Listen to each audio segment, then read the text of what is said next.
8.3 binomial factors.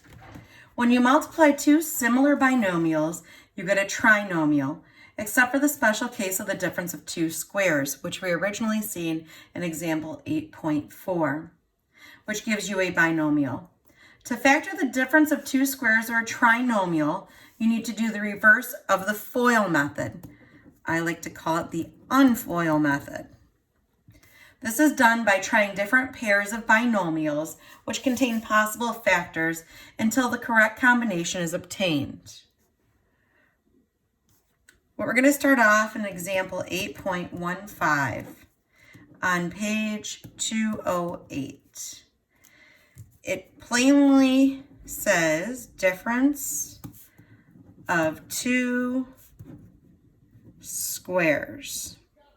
So we have a, which is 4a squared minus 49.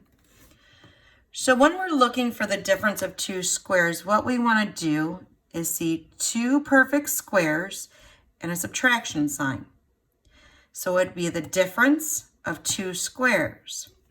Well, a square is already here, so 4 is a perfect square. We could rewrite this as 2a squared minus, and 49 is a perfect square, 7 squared. And now we literally have the difference of two squares. Subtraction is the difference, and these are two squares. Once you can recognize these and put them into perfect squares, you can then break them down and factor them, which is very, very simple. We have a positive and a negative because a positive times a negative is a negative. We simply take what our square is, 2a, and write that in the first term of each quantity, and then write your 7 in the second term of each quantity, and that is your answer. That is how you factor the binomial, which is the difference of two squares. We can go ahead and FOIL this to make sure we got the right answer. 2a times 2a is 4a squared. First, outer. Your outer is 2a times negative 7, negative 14a. Inner is positive 7 times 2a is 14a. And last is a negative 49. When you take these two, a negative 14a plus 14a equals 0. Therefore, you have 4a squared minus 49, which was our original. So we're good.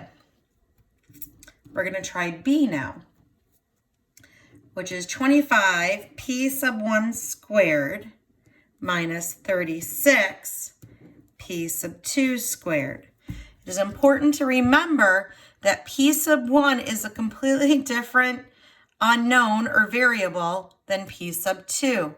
When dealing with electricity and electronics, what most often happens is you have the power over one resistor, which would be p sub 1, and then the power over the second resistor, which would be p sub 2. So they are different unknowns or variables. So when we look at this and we see a square and a square, we automatically think, can we get the difference of two squares? 25 is a perfect square, so we could put 5 p sub 1 squared minus 36, which is a perfect square, 6 p sub 2 squared. And then from there, we just break out our factors, which is just plugging in the first term and then the second term. And that's how you factor with the difference of two squares.